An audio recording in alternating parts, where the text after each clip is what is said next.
Spoštovane in spoštovani, pred kratkim sem se sprehajala skozi zapisane zlate misli o zavedanju našega rojaka, tudi mojega sokrajana, doktorja Janeza Drnovška. Takole pravi o odgovornosti posameznika skupine. Če imamo možnost izboljšati življenje vseh, potem je naša odgovornost, da to storimo. Ker drugačno ravnanje ni v odnosu z zakoni stvarstva, je celo proti njim. In se prej ali slej obrne proti tistim, ki se obnašajo drugače. V naslednji uri in 3/4 se vam bo predstavil Direktorat za stvarno premoženje, ki se ne pretvarja, da je vse v redu pri skrbi za stvarno premoženje države. Zato je pravočasno vzel krmilo v roke in prevzel odgovornost za skrbno ravnanje s stvarnim premoženjem države. In kot se praviloma spodobi, da je prva beseda dana tistemu, ki navzven predstavlja veliko družino, v kateri vsak član zaseda pomembno mesto, predajam prvo in morda v tej sekciji tudi najbolj kritično besedo generalni direktorici direktorata, gospe Maji Pogačar. Maja, izvoli.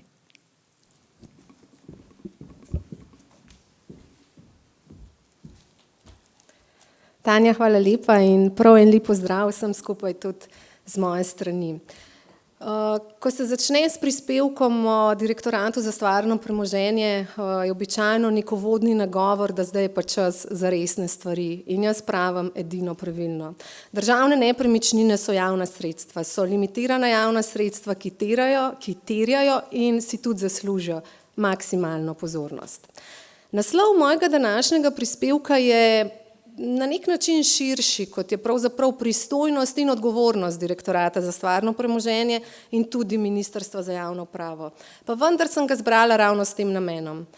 Ker mislim, da je ključ do razvoja tega področja v zmožnosti videnja širše slike, v bolj kompleksni obravnavi in tudi interdisciplinarnem pristopu. Torej, o čem pravzaprav govorimo, ko govorimo o državnih nepremičninah? Kaj država zares ima, o kakšni vrednosti premoženja se pogovarjamo in predvsem, kje najdemo podatke, na katerih zares lahko slonimo. Moje številke izhajajo iz dveh virov. Prvi vir je analiza Geodetske uprave Republike Slovenije v letu 2023 in drugi vir konsolidirana premoženjska bilanca države in občin na dan 31.12.2023. Kaj te podatki govorijo? Da je razmerje med lastništvom nepremičnin v lasti fizičnih in pravnih oseb v Republiki Sloveniji 80:20. Torej, 80% vseh nepremičnin v državi je v lasti fizičnih oseb, 20% v lasti pravnih oseb. Če izhajamo iz sfere pravnih oseb, kamor sodi tudi Republika Slovenija, predstavljajo nepremičnine v lasti države 37% delež teh nepremičnin ali v številkah zaokroženo 576.000 delov parcel in delov stavb in parcel. Če se pogovarjamo o vrednosti premoženja, je 29% vrednosti vseh nepremičnin v lasti pravnih oseb oziroma 71 milijard evrov. 71%, torej vsa preostala vrednost, je v lasti fizičnih oseb oziroma v številkah govorimo o 175 milijardah evrov vrednosti. Med aktivnimi postavkami premoženjske bilance stanja države imajo drugi največji delež nepremičnine, takoj za dolgoročnimi finančnimi naložbami in predstavljajo 27% te naše aktive na strani države oziroma v sedanji vrednosti zaokroženo 11 milijard evrov vrednosti. Kdo torej na strani države z vsem tem upravlja? Kdo ima upravičenosti in obveznosti lastnika premoženja? 437 upravljalcev je na strani države, za primerjavo je na strani občin še za 100 ta številka večja. In vsak upravljalec ima pravice in obveznosti lastnika. Ministrstvo za javno upravo je znotraj tega deleža, če izhajamo iz številke 576.000 parcel in delov stavb, upravljalec 5.000 nepremičnin. Znotraj tega pomemben del predstavlja poslovni fond Ministrstva za javno upravo, kjer skrbimo za večino javnih uslužbencev znotraj državne uprave, za delovne pogoje, cirka 14.000 javnih uslužbencev. Večji upravljalci znotraj samega sistema so tudi Ministrstvo za notranje zadeve, Ministrstvo za obrambo, Ministrstvo za zunanje zadeve in evropske zadeve, za konzularna in diplomatska predstavništva, Ministrstvo za pravosodje, za sodišča. Zakonom določeni zelo pomembni upravljalci zaradi različne namenske rabe zemljišč, za kmetijska zemljišča, gozdove, za vodno infrastrukturo, cestno infrastrukturo in za avtoceste. Če pogledamo z vidika umeščenosti poslovnih nepremičnin Ministrstva za javno upravo in v luči dekoncentracije državnih institucij po celotni Sloveniji, lahko rečemo, da Ministrstvo za javno upravo ta cilj zasleduje. Približno 50% vseh površin, s katerimi upravljamo, tukaj vidite številko zaokroženo 404.000 kvadratnih metrov poslovnih in pomožnih prostorov, je umeščenih na območje Mestne občine Ljubljana. Ostala polovica pa še po 73 krajih izven Ljubljane. Še nekaj o starosti naših poslovnih nepremičnin. Če pogledamo stavbe izven sfere upravnih enot, je povprečna starost kvadratnega metra teh naših nepremičnin sega v leto 1978. Upravne enote so tudi zaradi specifike umeščenosti in konzumirane določbe 103. člena zakona o upravi, pa seže ta letnica še majčkeno bolj daleč v zgodovino, letnik 1953. Strateški mandatni cilji Ministrstva za javno upravo pri upravljanju premoženja, postavili smo si jih leta 2022, je izhajajoč iz letnice samega fonda, dvig energetske učinkovitosti in spremljanje energetske učinkovitosti stavb, o tem bo potem v nadaljevanju več povedal vodja sektorja gospod Tomaž Ojo.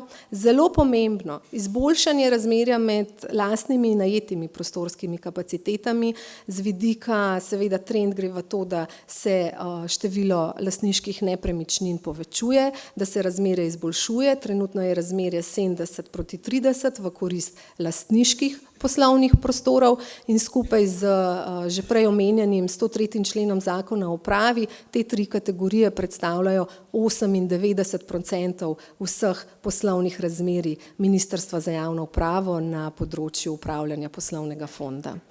Torej, strateška usmeritev je izboljšanje povečevanje lastniških prostorskih kapacitet, ravno z namenom tega, da se nepremičnine, ki jih imamo v lasti, lažje prilagajajo potrebam sprememb delovnih procesov organov in potrebam po funkcionalnosti prostorov. Nismo še. Medtem ko je zelo pomembno tudi z vidika opremljanja, ta segment in cilj tudi zelo pomemben z vidika spremljanja in izvrševanja nalog, ki nam jih je naložil Zakon o izenačevanju možnosti invalidov, se pravi, da se vsi javni objekti v največji možni meri prilagodijo oziroma tam, kjer seveda organi poslujejo zahtevam Zakona o izenačevanju možnosti invalidov.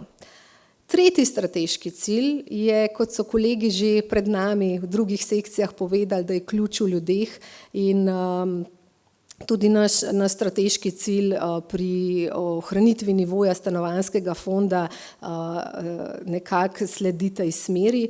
In četrti, zelo pomemben z vidika pravne varnosti in tudi z vidika lažjega poslovanja med vsemi deležniki na področju nepremičnin, je ureditev nepremičnin v lasti države brez upravljalcev. Tukaj lahko z zadovoljstvom povem, da smo v letu 2021 začeli še z bolj intenzivnim pristopom pri urejanju tega premoženja, pri pozivanju upravljalcev in smo z številke 43 000, ki je bila v letu 2021, prišli do številke iz avgusta 2024 samo še na 8800 nepremičnin, ki so v lasti Republike Slovenije in brez določenega upravljalca, kar pomeni manj kot 2% neurejenega pravnega stanja v tem segmentu.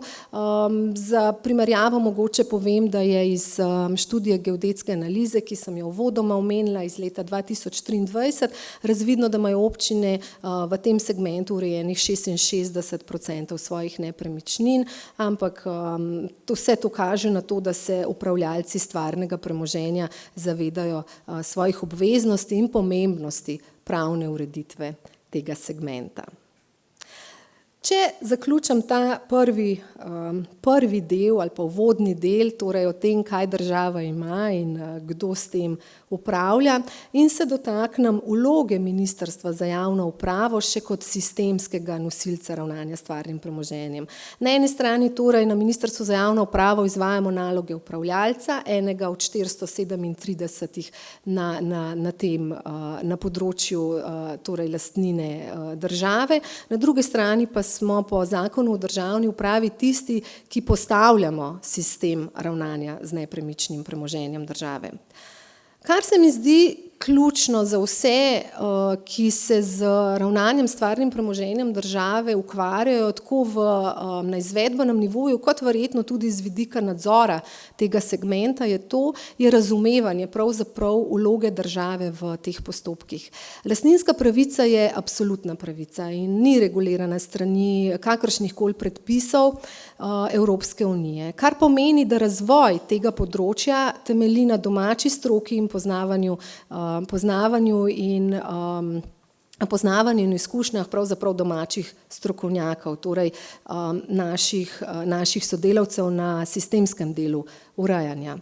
Hkrati pa je zakon o stvarnem premoženju države in evolucija tega področja je bila od leta 2002, ko se je sprejel stvarnopravni zakonik, kar intenzivna, izhaja pravzaprav iz neločljive povezanosti z finančnimi predpisi in tudi kot imam navedena prosojnost in inherentnost med tema dvema področjama še vedno v določeni meri ostaja, je bila pa strategija ravnanja z nepremičnim premoženjem države sprejeta leta 2009 in 2010 smo dobili prvi zakon z tega področja. Zadnji večjo spremembo je bila v letu 2018 in od takrat naprej pravzaprav ta predpis ostaja relativno nespremenjen in stabilnost pravne zakonodaje je seveda ena od temeljnih predpostavk za to, da stvari na izvedbenem in operativnem nivoju funkcionirajo. Zakon je v določeni meri pravno specifičen ravno zaradi vloge države in tudi ostalih seveda upravljalcev stvarnega premoženja v tem, da država v primerih poslovanja z nepremičnim premoženjem ne izvaja svoje oblastvene naloge.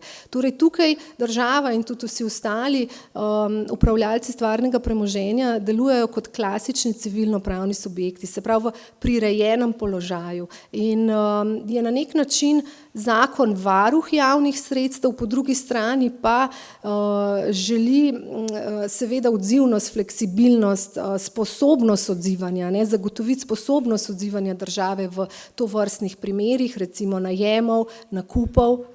Tukaj država pravzaprav ne posluje z vidika razlastitev, z vidika javne koristi in smo zgolj samo en subjekt na trgu. In to se mi zdi ključnega pomena za razumevanje celotnega poslovanja na sistemu ravnanja s stvarnim premoženjem države.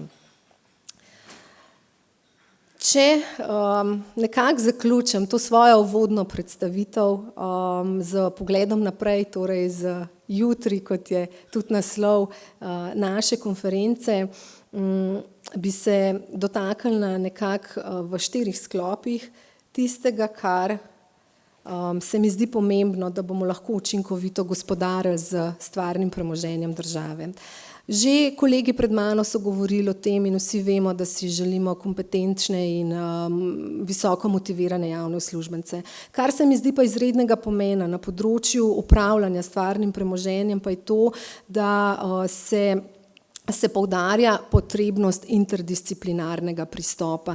Zakaj? Zato, da lahko naslovimo celoten proces. Namreč upravljanje stvarnega premoženja je proces od vključitve teh sredstev v osnovne evidence, torej z ustreznim računovodskim znanjem, do zelo širokim poznavanjem civilno-pravnega in stvarnega področja za urejanje premoženjsko-pravnih razmerij, ustreznimi vpisi teh nepremičnin v javne evidence in tudi v evidenco, ki jo bojo kasneje kolegi predstavili, naš informacijski sistem Gospodar, do zelo pomembnega ekonomskega znanja pri stroškovnih učinkovitostih teh nepremičnin, pripravi investicijske dokumentacije in nepogrešljivim inženirskim znanjem, zato da se fondi, ki jih upravljalci javnega premoženja imajo, ohranjajo, da se revitalizirajo in se perspektivne nepremičnine na tak način ohranjajo.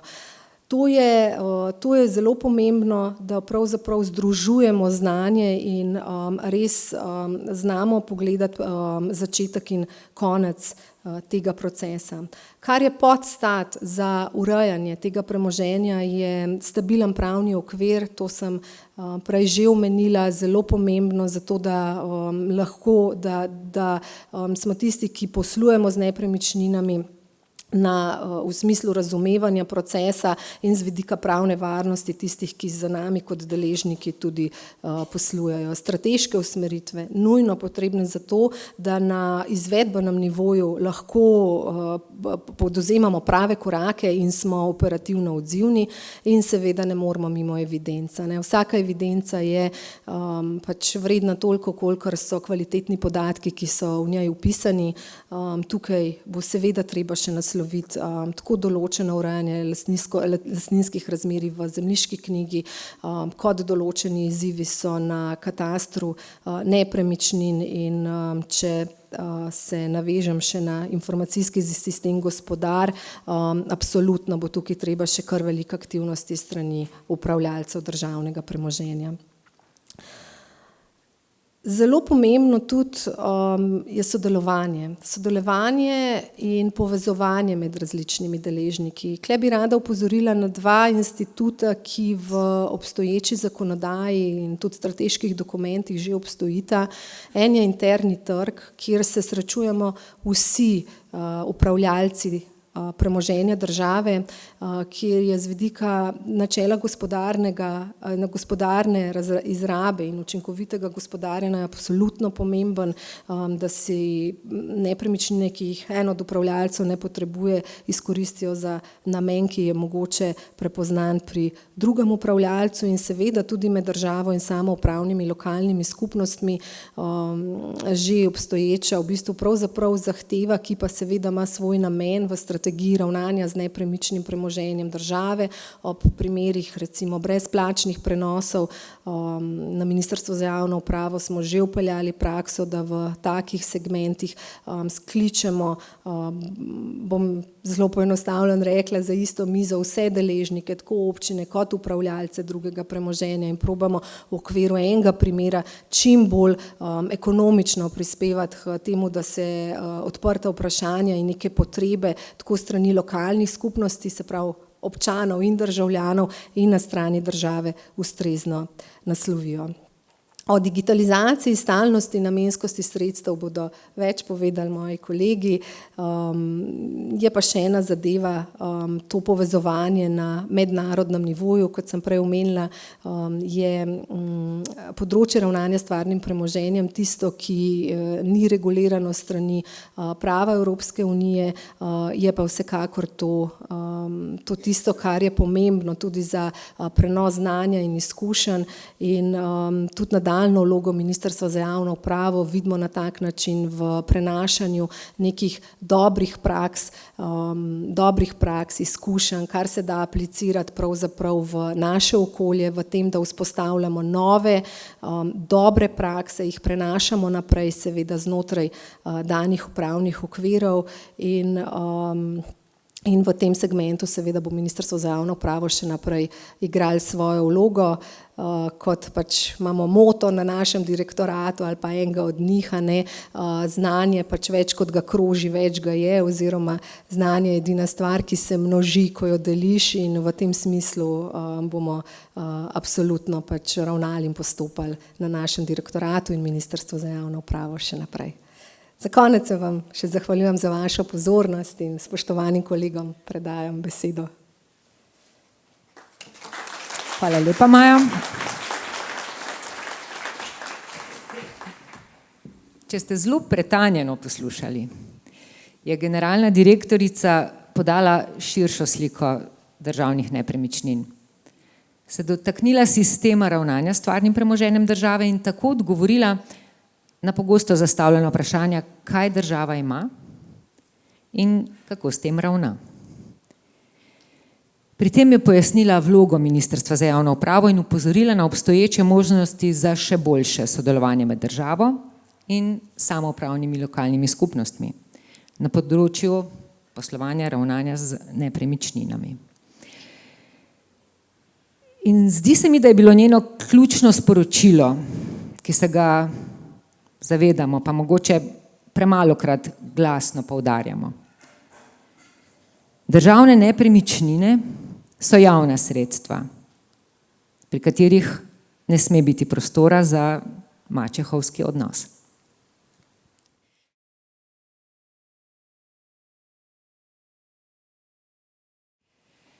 Seveda pa vsega prej izpostavljenega ne more biti, vkolikor pri tem ni prisotno strateško finančno načrtovanje nepremičninskega fonda države. To predstavlja velik izziv. In s pogledom v finančno prihodnost se pogosto srečuje gospod Matija Mrzelj, namestnik generalne direktorice. Izvoli, Matija. Hvala lepa, Tanja. Torej, namen moje današnje predstavitve je pregled stanja nepremičninskega fonda države v smislu možnosti ohranjanja takšnega stanja ali pa mogoče kakšnega kakovostnega preskoka v kakšen višji nivo. To vse seveda skozi prizmo financ, finance pa na tem področju ključno determinirajo naše sedanje in bodoče aktivnosti. Tukaj se najprej moramo osredotočiti na samo pripravo proračuna.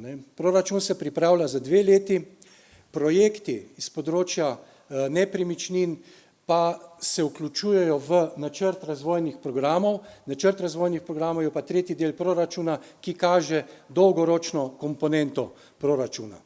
Vseeno dejansko je proračun sprejet za 2 leti. Ne glede na to, kakšna je teža posameznih dokumentov, ki so bili sprejeti za to, da se je nepremičninski projekt lahko uvrstil v načrt razvojnih programov. Torej, za obdobje T+3, čez 3 leta je situacija ni popolnoma dorečena. Odvisna bo od makroekonomskih gibanj v Sloveniji in od makroekonomskih gibanj tudi drugje po svetu. Kaj bomo lahko planirali leta 2026 oziroma 2027, bo odvisno od tega, kaj bomo izvedeli prihodnje leto. Seveda se projekti ne zaustavljajo, spreminja pa se lahko dinamika. In v kumulativi gledano, če bi potem pogledali celoten načrt razvojnih programov, bi v kumulativi ti projekti zagotovo izkazali neko nižjo dinamiko, kolikor pač ekonomska situacija ni v redu. Kot zadnjo alinejo navajam zeleno proračunsko načrtovanje. To je dodatna komponenta, ki se pri pripravi projekta za umestitev v načrt razvojnih programov upošteva. Metodologija tega je poznana, ampak umeščanje samo je pa nekako odvisno od percepcije posameznega pripravljalca proračuna in nekako ni standardizirano na ta način. Torej, proračun je z vidika zelenega proračunskega načrtovanja pri posameznem proračunskem uporabniku zelo enostaven, v celotni integralni proračun, ki ga pa moramo gledati pri pripravi proračuna, pa izjemno zapleten. Torej, na ta način se vnaša noter ena kar zahtevna kategorija. Pa poglejmo, kakšna je bila poraba sredstev povezanih z investicijami v zadnjem času. Torej, v to tabelo sem vključil skupine kontov, ki odražajo porabo na ekonomsko klasifikacijo v kontih, ki so povezani z nepremičninami. Torej, skupina nakup zgradb in prostorov, novogradnje, rekonstrukcije in adaptacije, investicijsko vzdrževanje in obnove. Iz analize sem izločil evropska sredstva in slovensko udeležbo, zaradi tega, ker se je v tem obdobju končala finančna perspektiva in to sliko nekoliko kazi. Vemo pa, da so evropska sredstva komplementarna in ne substitut. Torej, lahko vidimo tukaj zelo veliko zajedo v letu 2012. Lahko rečemo, da so poraba investicijskih odhodkov za nepremičnine je padla na 1/3 vizavi tistega, kar je bilo leto 2008. Leto 2012 je leto, ko so nam grozili s trojko, ki bi zelo okrnila finančno suverenost Slovenije. Ta tabela je pripravljena nominalno, torej ne upošteva nobenih inflacijskih gibanj, torej če bi upošteval še inflacijo, bi bila tabela še toliko bolj dramatična. Vidimo lahko, da smo porabo leta 2007 presegli šele leta 2022. Vse, kar je ta šalica, je pa tisto, kar je zmanjkalo in to determinira stanje nepremičnin na današnji dan. Ne glede na to, da je od krize minilo že 16 let, še vedno to ključno determinira stanje nepremičnin. In tukaj je ta nerigidna povezava posameznih proračunov z dolgoročnimi projekti. Kaj pa determinira naše potrebe po poslovnih prostorih? Seveda število zaposlenih. Če pogledamo število zaposlenih leta 2014 in leta 2024, vidimo, da gre za porast z 750 javnih uslužbencev. Se to ni tukaj veliko v takšnem obdobju, ampak to pomeni 15.000 kvadratnih metrov poslovnih prostorov in to stane 31 milijonov evrov. Če to kategorijo primerjamo, torej število zaposlenih leta 2024, primerjamo z veljavnim kadrovskim načrtom, vidimo, da število zaposlenih zaostaja za 2150 javnih uslužbencev. To pa pomeni nadaljnjih 43.000 kvadratnih metrov poslovnih površin in v financah 90 milijonov evrov. Govorimo o zelo velikih številkah. Kot zadnjo alinejo navajam delo na domu, kjer vidimo, da je povprečno opravljalo 5,21% javnih uslužbencev v tem obdobju od 1.4. do 31.3. delo na domu. To sem bil izjemno presenečen, ker se mi zdi izjemno malo. Ta številka je pomembna zaradi tega, ker nam ne omogoča nekega manipuliranja z delovnimi prostori. Če bi bila ta številka višja, bi lahko mi določene javne uslužbence koncentrirali na neki lokaciji in bi se nam tam kakšna druga lokacija morda sprostila. Uporabili bi jo lahko ali za prilive, za prirast zaposlenih, ali pa bi jo mogoče dali celo nekomu na razpolago. Vendar ta odstotek tega ne omogoča. Kaj še determinira? Determinira tudi starost poslovnih prostorov. Na tej tabeli sem pripravil število kvadratnih metrov po letniku izgradnje. Lahko vidimo, kot je že direktorica povedala, da je povprečen kvadratni meter od centraliziranih državnih organov v lasti Republike Slovenije datira v leto 1978. V Ljubljani je ta številka še nekoliko višja, datira v 1973. Jaz sem sicer mnenja, da so bila 80. leta včeraj, ampak ni res. Bila so pred 44 leti. In to pomeni, da je večina naše kvadrature oziroma tista najbolj frekventno leto, desetletje, ker grupirano je po desetletjih, zahteva zelo veliko investicijskih vlaganj. Ne. Po 44 letih hiša zahteva, da se vanjo začne vlagati. Kaj pa vlaganja pomenijo?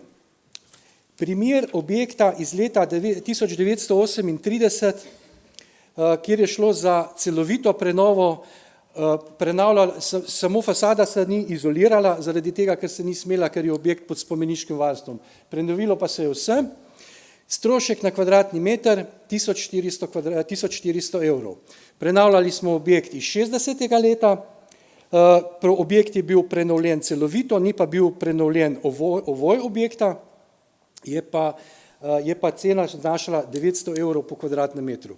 Če tukaj zdaj pogledamo lokacijsko, če vlagamo 900 evrov, če jih vlagamo v Trbovljah, je to zelo velik strošek. Če jih vlagamo v Ljubljani, pa ni toliko velik. Torej, tudi od tega je odvisno, kako bi mi pravzaprav te probleme lahko naslavljali. Kako bi bilo smiselno, če so tukaj velike investicije v sanacijo, kako bi lahko naslovili? Seveda skozi tele variante. Prva varianta je najem. To je en konkreten primer iz Ljubljane, kjer mesečno plačujemo 117 000 evrov. V 10 letih to nanese 14 milijonov evrov. Če bi to površino mi kupili, bi zato po naših sedanjih transakcijah vidimo, kako ceno na trgu dosegamo, bi za to nepremičnino plačali 169 milijona evrov, 169 000 evrov. Kje se zgodi točka preloma? Torej, v kateri točki mi z najemninami plačamo toliko, kolikor bi plačali z sam nakup nepremičnine. To se zgodi po 12,88 letih. Seveda je tukaj, ne smemo pozabiti tega, da v tej drugi varianti bi mi po 12,88 leta razpolagali s premoženjem, ki je vredno 18 milijonov, v prvem primeru razpolagamo s premoženjem, ki ni vredno nič. Vse te analize so narejene nominalno, brez kakega diskontiranja, brez predvidevanj rasti cen ali pa brez inflacije, zaradi tega, ker je na ta način zadeva najbolj plastična. Potem pa leasing. Ministrstvo za finance nekako leasinga ne odobrava. Leasing prepovedan ni, samo jaz ne poznam nikogar, ki je šel v zadnjem času, ki je dobil odobren leasing.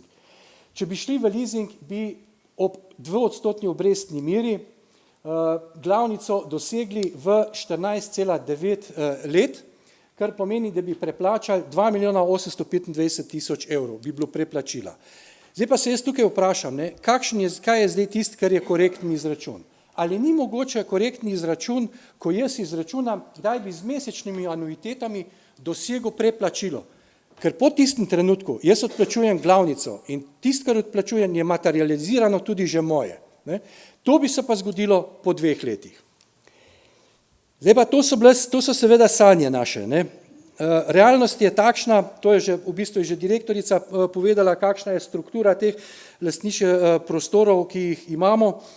Naredil sem tudi slajd za Ljubljano, pa je praktično identičen, samo v Ljubljani nimamo nobene, v bistvu ostalo nimamo, pa 103. člena nimamo, ker je leasing, v ostalo je leasing zajet, v 103. člen pa ga pa pač v Ljubljani ni. Situacija torej v Ljubljani je identična. Kakorkoli mi, kot je direktorica povedala, stremimo nekako, da najeme zamenjujemo z lastništvom, kar smo videli, da je tudi na prejšnjem slajdu nekako smiselno. Seveda je pa naša realnost nekoliko drugačna od tistega, kar bi bilo smiselno. Ministrstvo za okolje, podnebje in energijo zelo veliko truda vlaga v to, da dosežemo to 3% energetsko prenovo stavb ožjega javnega sektorja letno, kar je tudi naša zaveza. V namen, da bi to lahko naredili, tudi se veliko dela na zagotovitvi nekega sistemskega finančnega vira. Pomembno je pri tem, da ta energetska sanacija, za katero so različni viri na voljo, za sabo potegne tako z formalnega kot z tehničnega vidika tudi statično sanacijo. Ko imamo pa energetsko sanacijo in statično sanacijo, imam pa tukaj napisano še in naprej, to je pa notranja prenova, ki je verjetno v tem kontekstu neizbežna. Zdaj, če bo MOPE uspel ta sistemski vir nekako zagotoviti v sodelovanju z Ministrstvom za finance, bomo prvi dve, torej statično pa energetsko zagotovo lahko delali, z notranjo sanacijo se pa bojim, da ne. Ampak pustimo to vprašanje. Kaj pa bi bil primarni vir sredstev za ta sklad? Pomembno bi bilo, da bi bil sklad zaradi tega, da sredstva prehajajo med leti. Intenziteta gradbenih projektov je takšna, da je težko delati tako, da ti 31.12. plade zastavica, pa naslednje leto nimaš več sredstev.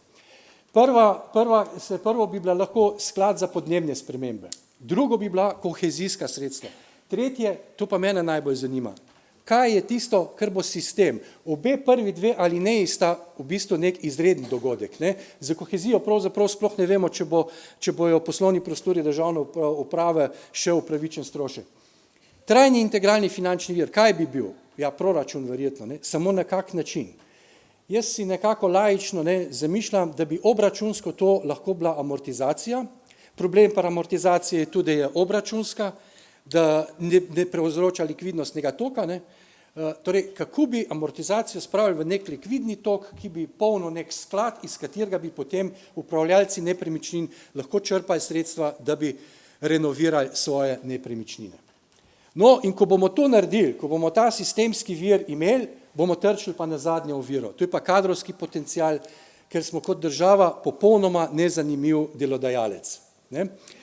Za izvedbo teh aktivnosti, ki sem jih naštel, mi rabimo inženirje. In za inženirja mi danes pravzaprav dobiti ne moramo, ker ga ne moramo dovolj plačati.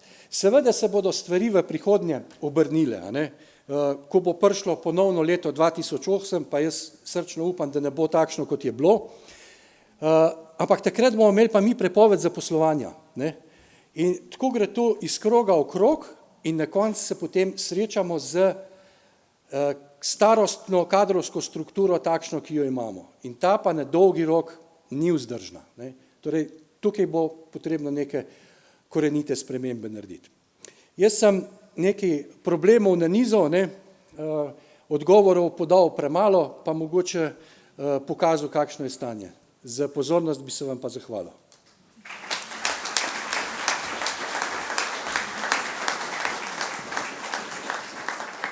Številke. V razmišljanju gospoda Mrzela je bilo izpostavljeno, kako investicijske vrzeli iz preteklosti v veliki meri vplivajo na kakovost nepremičninskega portfelja in kako pomembno je stabilno proračunsko financiranje. Nakazal je, kakšno je želeno stanje nepremičnin v prihodnosti, pri čemer se je dotaknil tudi različnih možnosti lastništva in posledic, ki iz tega izhajajo.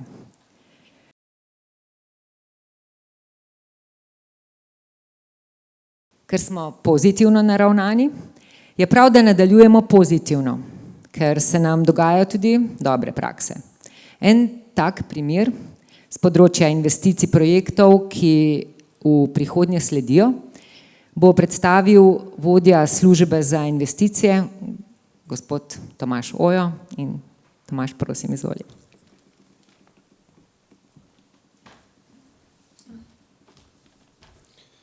Hvala, Tanja.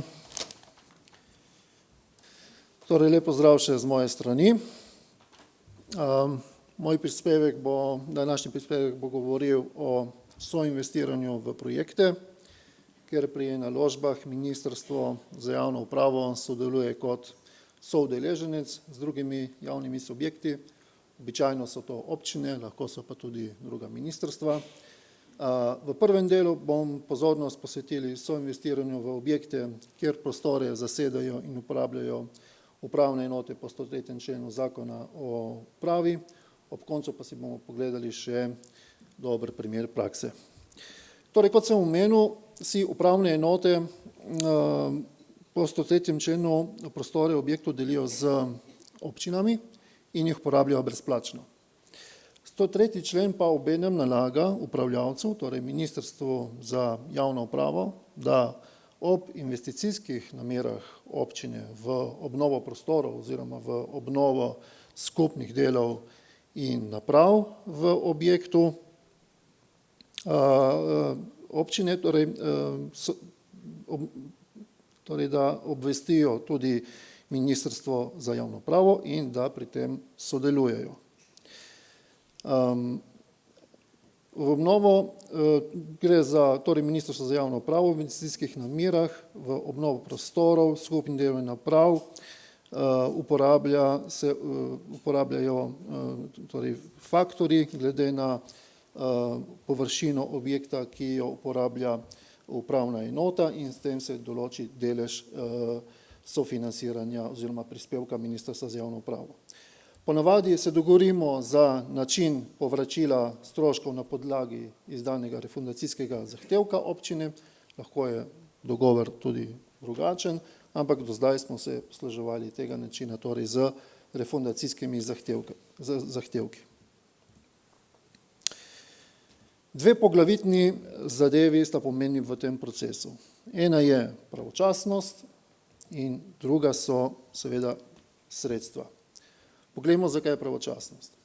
Torej, zelo pomembno je, da občina svoje investicijske namere, kaj bo predmet investicije in kakšni so predvideni časovni okviri investicije, sporoči upravni enoti ali pa neposredno tudi na Ministrstvo za upravo čim prej. Če bo komunikacija stekla dovolj zgodaj, bo sektor za investicije aktivno sodeloval že pri sami zasnovi načrtovanja investicije in kasneje tudi pri projektiranju. Pomembno je, da že v tej fazi preverimo in zaščitimo interese upravne enote, predvsem to, da se preveri, kateri ukrepi bojo deležni sofinanciranja s strani države in seveda, če so pravičeni.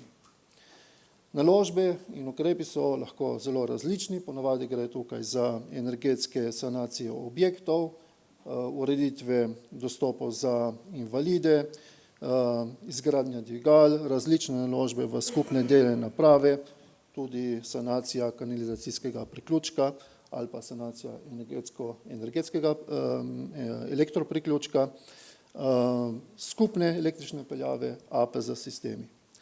Dobra primera iz prakse sta bila, na primer, energetska sanacija občinskega objekta v Ormožu, kjer deluje upravna enota Ormož, in pa energetska sanacija občinske stavbe Ljutomer, kjer deluje upravna enota Ljutomer. Sedaj pripravljamo in sodelujemo pri energetski sanaciji prostorov upravne enote Cerknica. V objektu je solastnik tudi občina, sicer v manjšinskem delu, tako da nosilec te investicije bomo sami na MJU-ju.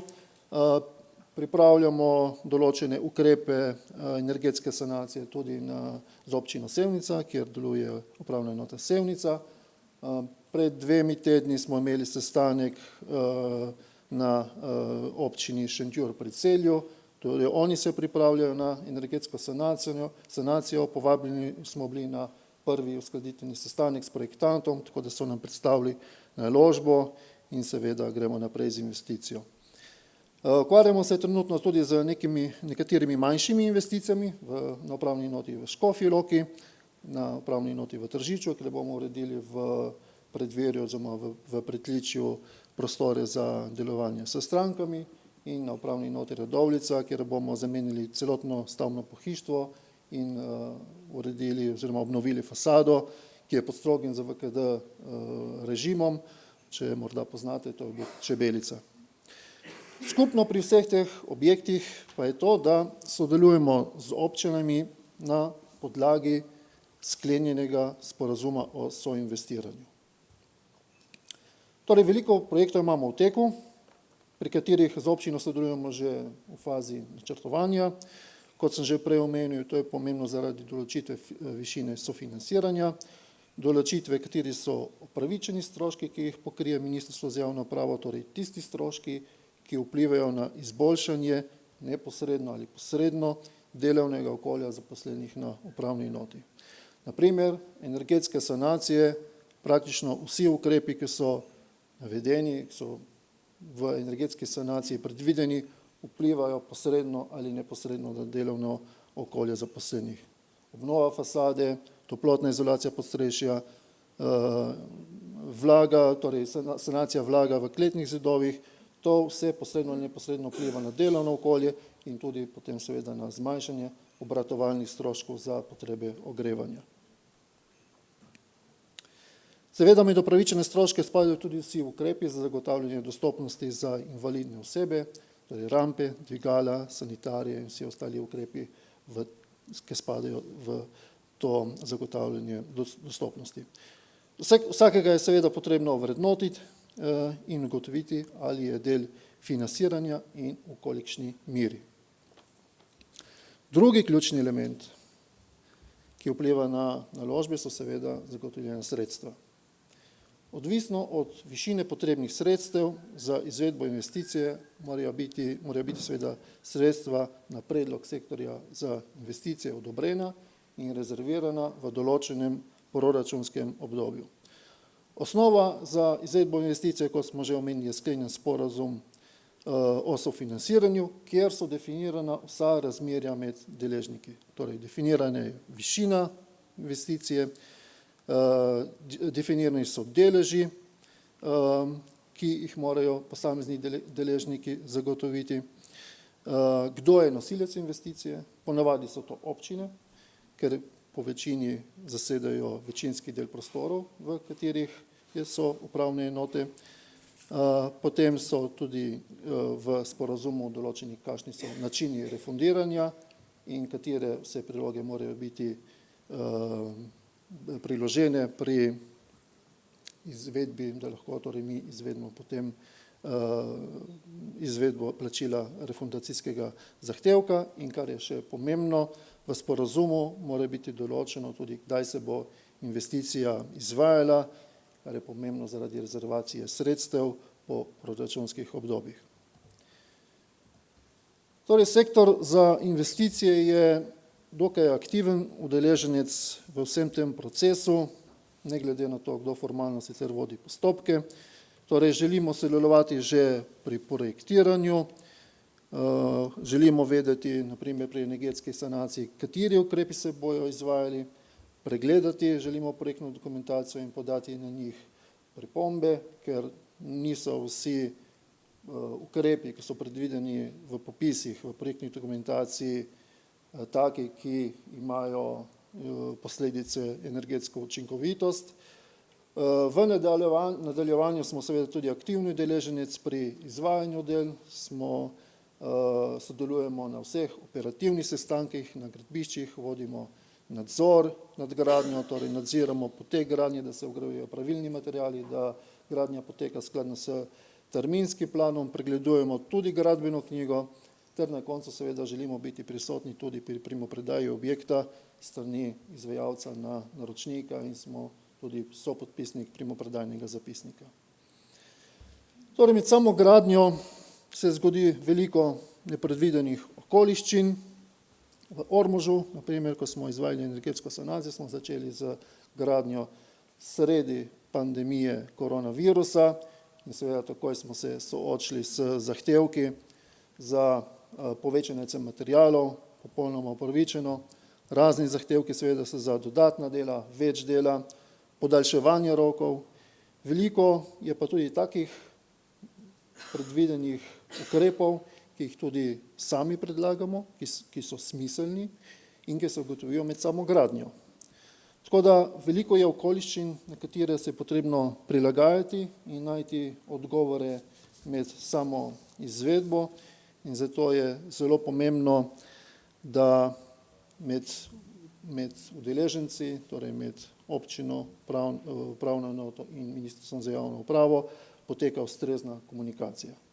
Kajti vedno na koncu moramo vse dodatne ukrepe argumentirati, zakaj smo se odločili za njih, jih s tem predstaviti tudi našemu vodstvu, da odobrijo potrebna sredstva in na koncu seveda vse skupaj pokriti z aneksom k osnovnemu sporazumu.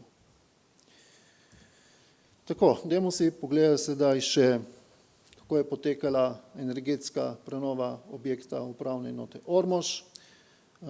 Kot sem že prej povedal, torej 103. člen zakona o upravi je bila podlaga za uporabo prostorov in sredstev upravnih enot. Ministrstvo za javno upravo zagotavlja občinam povračilo obratovalnih stroškov in seveda tudi stroškov za naložbe investicije. Konkretno v tem primeru upravna enota zasedala 46% prostorov, torej upravna enota je locirana v pritličju, v nadstropju je locirana občina, v kleti pa je imela upravna enota še arhive. V tem primeru je občina uspela pridobiti sofinancirane naložbe z kohezije v višini 40% upravičenih stroškov, to je dobro tudi za nas, ker se s tem tudi nas razbremeni naš delež sofinanciranja. Podpisali smo sporazum in k temu sporazumu še dva dodatka. Občina je gradbeno pogodbo podpisala sama z izvajalcem SGP Kograd, ravno tako tudi je bila občina podpisnica pogodbe za izdelavo projektne dokumentacije. Kakšni so bili izzivi pri izvajanju gradnje? Torej, projektne rešitve, mi smo dobili projektno dokumentacijo k nam na Ministrstvo za javno upravo v pregled, imeli smo veliko pripomb, nekatere so se upoštevale, nekatere se niso, zato smo poskušali tudi potem med samo gradnjo določene rešitve sami upeljati in izvesti. Gradbeni nadzor je bil tudi izziv, torej sredi pandemije koronavirusa izvaja dela, vemo, kaj to lahko prinese, seveda težave glavnega izvajalca z delovno kapaciteto, težave z dobavo materialov na gradbišče, večkrat je v gradbišče samevalo, dneve, tedne, ni bilo nobenega na gradbišču, tako da smo tukaj z upravno enoto morali kar veliko sodelovati in pritiskati na izvajalca, da je vseeno dokončal dela v naših predvidenih obračunskih obdobjih, ker to je bistveno za potem črpanje sredstev. Torej, kot sem omenil, tudi mi smo določene ukrepe izvedli sami, naročili smo VRV klimatski sistem, z občino smo podpisali pogodbo in seveda jasno, takoj po podpisu pogodbe so se začele tudi pri nas težave z dobavo materialov in opreme. Prednosti investicije, če ne bi bilo usklajenega in učinkovitega delovanja vseh deležnikov, torej upravne enote, Ministrstva za javno upravo in tudi občine, bi res težko izpeljali v predvidenih proračunskih okvirih to investicijo. Kaj so bila dodatna naročila? Kaj smo dodatno naročili pri tem projektu? Torej, dodatek številka 1 je zajemal povišanje investicij, torej povišanje investicij zaradi povišanja cen na trgu. Izvajalec je prišel seveda z zahtevkom, takoj po začetku del za povišanje cen glede na cene po osnovni pogodbi. Vse je imel argumentirano z indeksi, jasno, tle smo mu določen delež priznali in z občino podpisali dodatek k osnovnemu sporazumu. Dodatek številka 2 je bil v bistvu končni dodatek. Zanimivo, da se je vrednost investicije po osnovni gradbeni pogodbi zmanjšala, kar je velika redkost na današnjih gradbiščih. Smo pa vseeno morali določene dodatne ukrepe sami izpeljati in sicer podpisali smo z občino sporazum za obnovo oken na južni in zahodni fasadi. Torej, južna in zahodna fasada objekta je strogo za VKD zaščitena, nismo jo smeli toplotno izolirati, tako da smo se z občino dogovorili, da jo bomo samo lepotno obnovili. Obnovili smo tesnila na oknih, ker tudi okna nismo smeli zamenjavati, torej smo obnovili odpiralne mehanizme in s tem sporazumom tudi uredili APZ sistem v kleti. Podpisali smo posebej pogodbo za dobavo in montažo VRV sistema klimatizacije. Torej, občina Ormož se odločila, da bo postavila sistem klimatizacije v prvem nadstropju, torej za njihove prostore in prišla k nam s predlogom, če bi se tudi mi odločili za tak sistem. Jasno, po razmisleku smo se takoj odločili, da tudi mi gremo v to naložbo iz dveh razlogov. Prvi je bil ta, da je bilo v bistvu tam gradbišče odprto, izkoristili smo priložnost, vsi stropovi so bili odprti, postavili smo noter cevi, postavili notranje enote in jih povezali ven na fasado. Drugi glavni razlog je bil seveda ta, ker je to seveda bolj energetsko učinkovito. V takih časih, kakor so danes, ko je že neka potreba po pogrevanju prostorov, lahko s takim sistemom, s tem sistemom klimatizacije dogrevamo prostore in seveda s tem porinemo v kasnejši čas zagon glavnega ogrevanja v objektu. To je seveda veliko bolj učinkovit sistem ogrevanja. Ves ta sistem povezan na eno toplotno črpalko, veliko torej bolj učinkovito, kot da bi 20 različnih split klima sistemov ugradili v prostore. In seveda cel objekt je pokrit s tem sistemom, tako da ko se ogrevamo vsi skupaj z občino. Na koncu smo sklenili še sporozum za financiranje izgradnje dvigala. Proti koncu gradnje je občina prišla s predlogom, da če bi prispevali tudi pri naložbi za izgradnjo dvigala. Čeprav je upravna enota situirana v Pritličju, smo vseeno prispevali svoj delež, ker v določenih dogodkih, torej ko se dogajajo volitve, ko se izvajajo referendumi, določene prostore uporablja upravna enota tudi v prvem nadstropju, torej od občine, in takrat morajo imeti seveda dostop do prostora, da oddajo svoj glas tudi invalidne osebe, tako da smo svoj prispevek dali, sicer manjši kot je bil prvotni. Poleg dvigala pa smo zgradili tudi rampo za dostop do Pritličja. Tako izgleda upravna enota oziroma objekt občine Ormož danes. Južna in zahodna fasada pod strogim ZVKD režimom, lep historičen objekt. Fasado smo osvežili, zamenjali smo mehanizme, obnovili okna. Na zaledni strani, torej proti notranjemu dvorišču, smo fasado lahko toplotno izolirali, tam ni bil ZVKD režim, obnovili oziroma zamenjali smo vsa okna in tukaj lahko vidimo tudi, da je že dvigalo postavljeno v betonskem jašku in spodaj tudi rampa za dostop za invalide. Na levi strani pa je slika, kako so poslovni prostori v upravne enote obnovljeni. Ob zaključku bi povedal, da ob ustreznem spremljanju, vodenju iskanja rešitev ter zglednim sodelovanjem med vsemi udeleženci, torej MJU-jem, upravno enoto in občino, je bila energetska sanacija uspešno zaključena in seveda, kar je najbolj pomembno, v predvidenih obračunskih obdobjih. Seveda si želimo, da ne bi bil to edini primer, ampak vse nadaljne projekte, ki jih bomo še peljali skupaj z občinami, tako da apeliramo na predstavnike občin, da vkolikor imajo v planu izvedbo večjih investicij in seveda, da v objektu deluje tudi upravna enota po 103. členu, da pristopijo do nas, da nam predstavijo njihovo investicijsko namero, da se lahko tudi mi pravočasno in ustrezno pripravimo na skupno naložbo. Dodal bi še podatek o investicijskih zahtevkih, torej skladno z investicijskimi zahtevki, ki smo jih izvajali v preteklih letih, torej z dinamiko absorpcije v preteklih letih, smo v letu 2025 in 2026 rezervirali 2,75 milijona evrov za vsako proračunsko obdobje. Omenil bi še, kaj nas čaka v prihodnje, torej v letu 2025 bomo obnovili 3 velike objekte, uredili bomo objekt na Trgu Levna Štukla 12 v Mariboru za potrebe selitve upravne enote Maribor.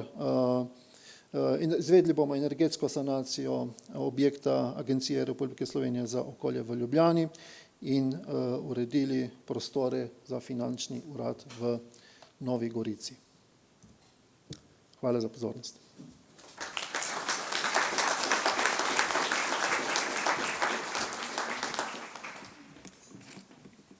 Ste opazili, da je bilo ponovno izpostavljeno zavedanje, kako pomembna je skrbnost pri ravnanju s stvarnim premoženjem države. Saj energetske sanacije res predstavljajo velik finančni in kadrovski izziv. Zato poudarek, usklajeno in učinkovito delovanje vseh udeležencev na strani naročnika, to so občina, upravna enota in Ministrstvo za javno upravo, to je res ključnega pomena. In da je bila predstava vsem še boljša, se je Tomaž sprehodil skozi osnovne časovne mejnike izvedbe energetske sanacije objekta.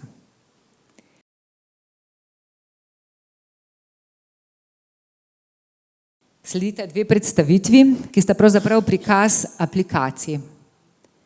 Te dve aplikaciji pripomoreta k uspešnemu in gospodarnemu upravljanju in ravnanju z državnimi nepremičninami. Najprej bom povabila kolegico Petro, da spregovori o aplikaciji Gospodar in z njo povezani digitalizaciji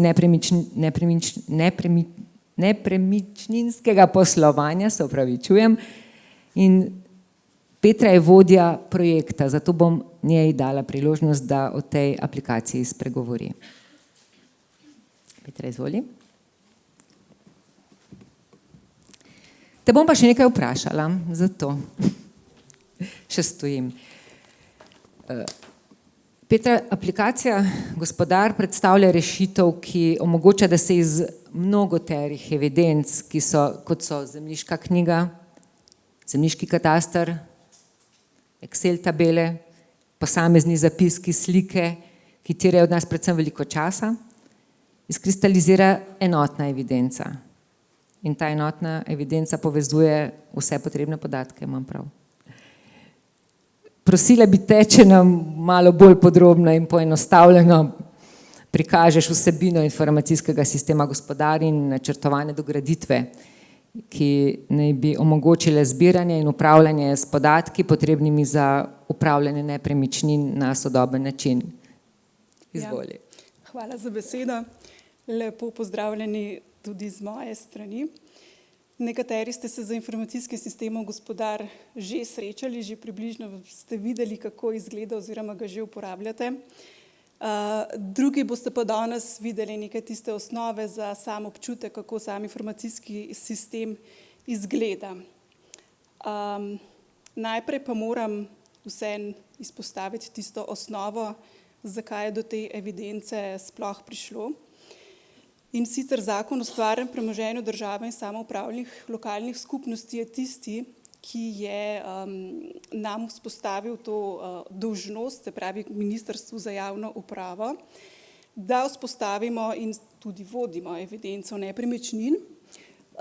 Tukaj gre za dve vrsti nepremičnin, se pravi nepremičnine, ki so v lasti države in tudi tistih nepremičnin, ki so sicer v lasti nekih tretjih oseb, se pravi lahko so to ali pravne osebe ali fizične osebe, jih pa najemajo ali brezplačno uporabljajo državni organi v bistvu za svoje potrebe.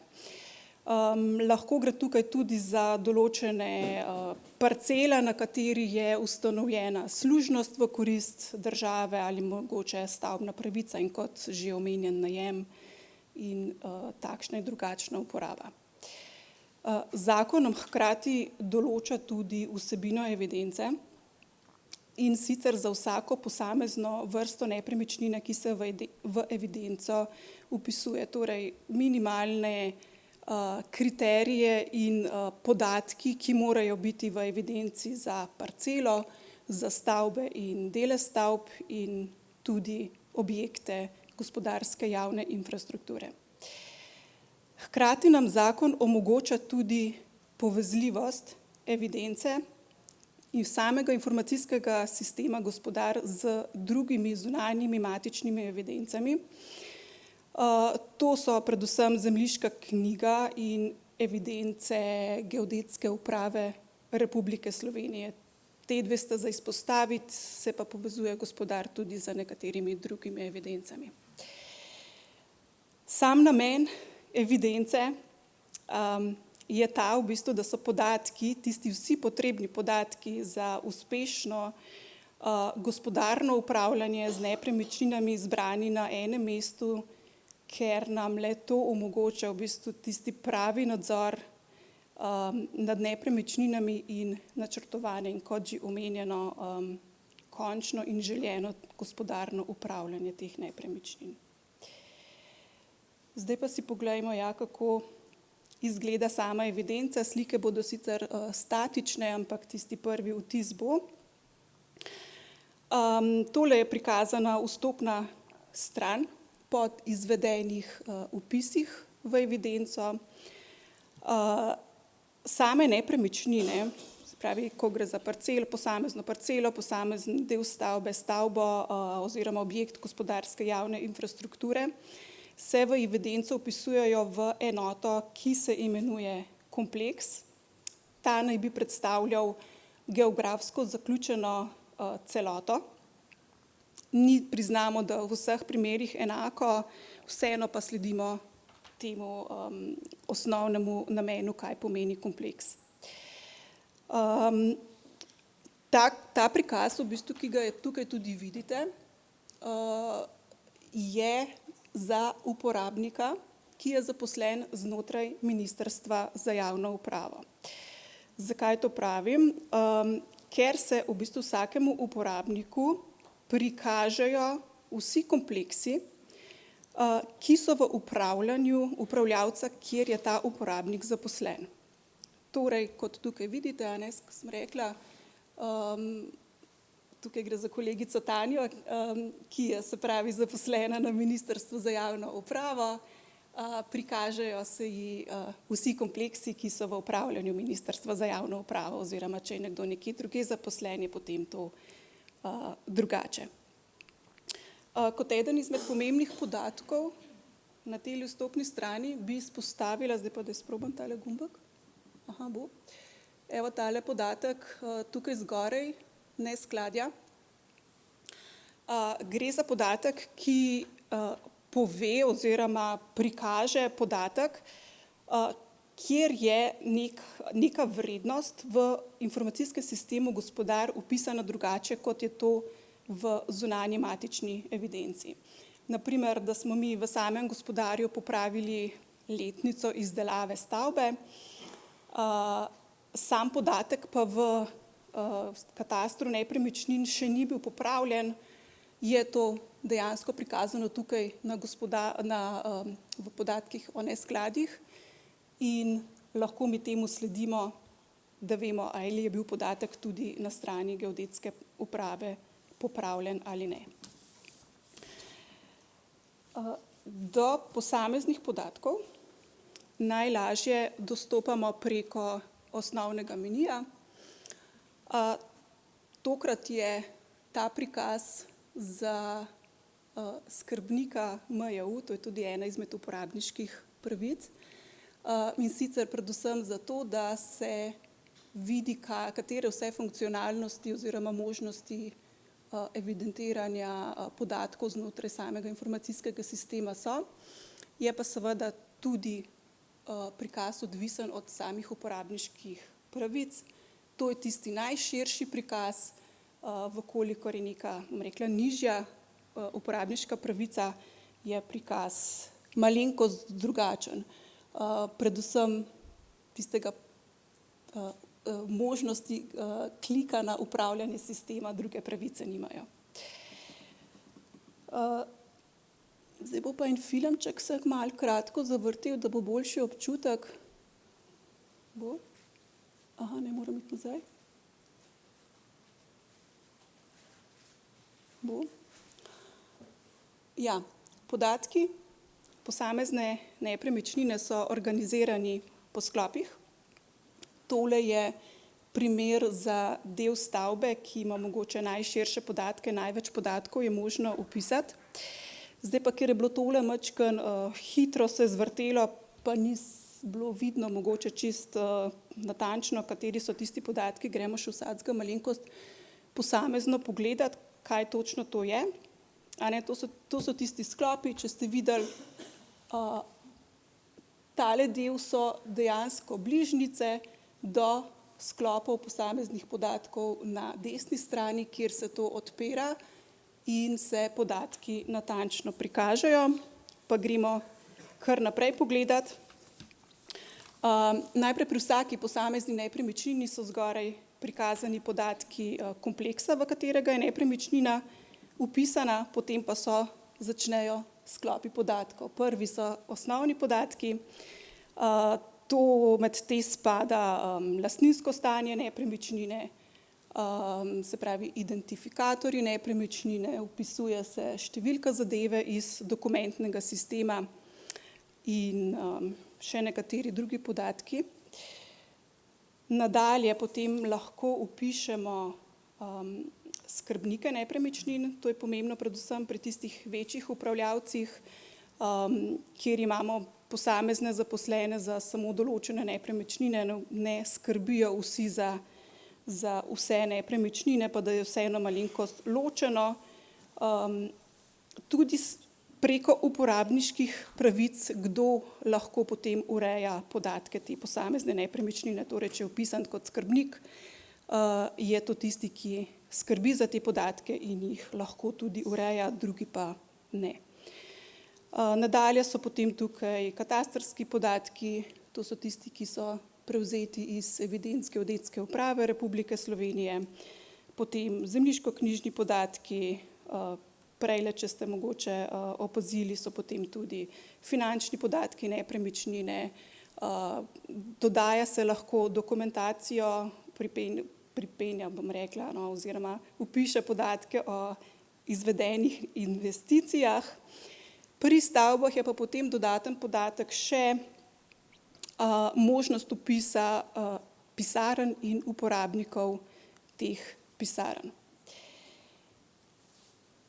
Ja, ena izmed funkcionalnosti samega informacijskega sistema bi izpostavila res tole izdelavo poročil. Ta funkcionalnost je zaenkrat še morda nekoliko statična, saj gre za predpripravljena poročila. V nadaljevanju pa načrtujemo tudi možnost pripravljanja analiz znotraj samega informacijskega sistema. Torej, zdaj trenutno izgleda zadeva tako, da v zavihku poročila in analize izberemo ustrezno vsebino poročila, ki ga želimo kreirati, in potem se nam odpre naslednja maska, kjer lahko izberemo še morebitne dodatne kriterije in se nam izpiše poročilo znotraj informacijskega sistema. Vsa poročila je seveda možno tudi izvoziti in jih prosto urejati z drugimi urejevalniki besedil. Tukaj v bistvu načeloma je mišljen predvsem Excel. Ja, pomemben del samega informacijskega sistema je tudi grafični pregledovalnik. Ta je dejansko prikazuje oziroma ima vse funkcionalnosti za ustrezen grafični prikaz nepremičnin glede na lastništvo, način uporabe, morebitno neuporabo določenih objektov, nezasedenost in podobne podatke. Ponovno so možnosti izbire različnih kriterijev, kaj želimo prikazati. Seveda tudi ta funkcionalnost omogoča izpise, ti so lahko različni, glede na izbrane kriterije, lahko se izpiše zgolj slika, karta, lahko ima ta karta tudi legendo, da povemo, kaj posamezen podatek pomeni, dodatno so pa lahko tudi izpisani atributni podatki nepremičnin.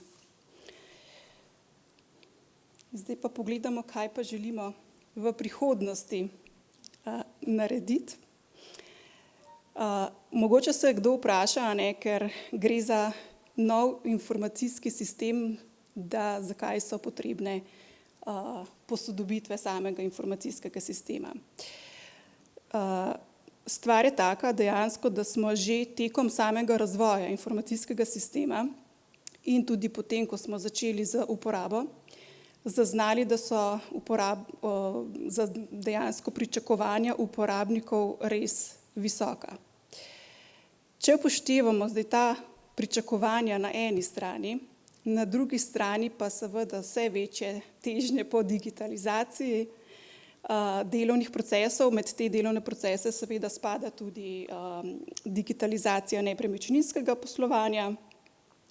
Hkrati pa, če vzamemo še to, da razvoj na informacijskem področju res poteka s svetlobno hitrostjo, je v bistvu edini zaključek možen to, da moramo res ta informacijski sistem nenehno nadgrajevati. Med samimi načrtovanimi nadgradnjami bi izpostavila javni vpogled. Ta je trenutno že vzpostavljen. Zunaj, če se boste ustavili na stojnici, imate tudi QR kodo za v bistvu dostop do tega javnega vpogleda, ampak trenutno ta omogoča samo prikaz nepremičnin, ki so vpisane v evidenco in njihovih upravljavcev. Z nameravanimi posodobitvami pa želimo ta pogled nadgraditi na način, da bodo prikazani še podatki o nepremičninah, ki se prodajajo oziroma najemajo ali pa želijo najeti, se pravi neke vrste oglasi, in tem oglasom nepremičnin nameravamo dodati tudi oglase o prodajah premičnin. Na tem mestu bi majčkeno izpostavila to možnost, da lahko apeliram na vse upravljavce, da so sami upravljavci odgovorni za pravilnost in vnos podatkov v samo evidenco. Tako kot je gospa direktorica že povedala, evidenca je dobra samo, če so podatki, ki so v njej pravilni in dovolj konkretni. Ja, mi je kar skočil naprej na naslednji slajd. Izzivi. Veliko izzivov je. Naš namen je v bistvu, da bi informacijski sistem Gospodar nudil res celovito aplikativno podporo, ki nam bo vsem upravljavcem oziroma zaposlenim poenostavila delo. Pri tem imamo res velik izziv, kako v bistvu zadovoljiti uporabnike, da bo enostavna za uporabo, pregledna. Tukaj predvsem mislim na to, da gre za veliko količino podatkov in jih je res v bistvu izziv prikazati na način, da uporabnik podatke enostavno najde in jih tudi razbere. Poseben izziv je tudi sama digitalizacija podatkov. Tukaj je tudi tehnologija v bistvu že pred nami, to moramo priznati. Želimo slediti tej tehnologiji in čim več podatkov digitalizirati in omogočiti samo vnos v evidenco. Ampak včasih imamo težave že pri sami osnovi, kako sploh digitalizirati te podatke. Zdaj pa, če mogoče primer povem. Če vzamemo v roke nek tloris določene stavbe, označimo, katere pisarne so v določenem recimo nadstropju, jih oštevilčimo, morda zabeležimo, kdo je v kateri pisarni uporabnik in potem lahko te podatke vnesemo v samo evidenco. Zdaj pa, če želimo podatke ustrezno primerjati med seboj, vemo, da morajo biti podatki seveda primerljivi oziroma vsaj približno enakovredni. In kako primerjati v bistvu podatke oziroma jih digitalizirati na enak način, da bodo primerljivi, če imamo na drugi strani pa stavbo, ki ima mogoče povsem drugačno konstrukcijo, povsem drugačno razporeditev prostorov, tudi te v bistvu je potrebno oštevilčiti na vsaj podoben način, da bomo lahko podatke primerjali med seboj. Pri teh digitalizaciji podatkov razmišljamo tudi o možnosti, ki že obstaja, morda ste že spoznali jo kakšno, mislim tukaj predvsem na kakšne, tako rečemo temu, digitalne sprehode skozi objekte. Ja, obstaja. Imamo pa posebne izzive, predvsem sredstvi, kako to dejansko vzpostaviti, kako se lotiti same digitalizacije oziroma posnetkov teh prostorov. Tudi kadri, tukaj moramo izpostaviti, so lahko velika težava. Želja je mogoče, da tudi vnesemo podatke, kje in koliko je recimo v neki stavbi že varčnih vtičnic, morda varčnih svetil vgrajenih oziroma morda katera okna so že obnovljena in katera ne in kakšne v bistvu so nameni v prihodnosti oziroma bo potrebno to urediti. Ja, zdaj pa se v bistvu zavedamo, ravno zato, ker sem prej povedala, da razvoj informacijske tehnologije zelo hitro poteka. Želimo, da bo ta analiza podatkov čim bolj enostavna in res preko pozitivne uporabniške izkušnje, da bomo dosegli zadovoljne uporabnike. Nam je poseben izziv v bistvu, da bomo v samo evidenco vključili orodja umetne inteligence. Tako kot sem rekla, za izdelavo analiz, nekateri ste pa tudi zunaj na stojnici že videli, da imamo tudi namen kot nekega e-asistenta, da bi tudi pomagal sam uporabnikom znotraj sistema. Ja, mi menimo, bom tako rekla, začela, da bomo samo na tak način res dosegli tisto pozitivno uporabniško izkušnjo, da bomo uporabniki z veseljem uporabljali sam informacijski sistem in nam bo omogočil res tisto pravo ravnanje z državnimi nepremičninami, da bomo v bistvu v sami javni upravi in tudi širši javnosti dejansko prepoznani v bistvu kot dobri gospodarji, kar se tega tiče. To bo v bistvu zaenkrat z moje strani vse. Hvala vam za vašo pozornost. Jaz pa predajam kar naprej besedo. Hvala, Petra.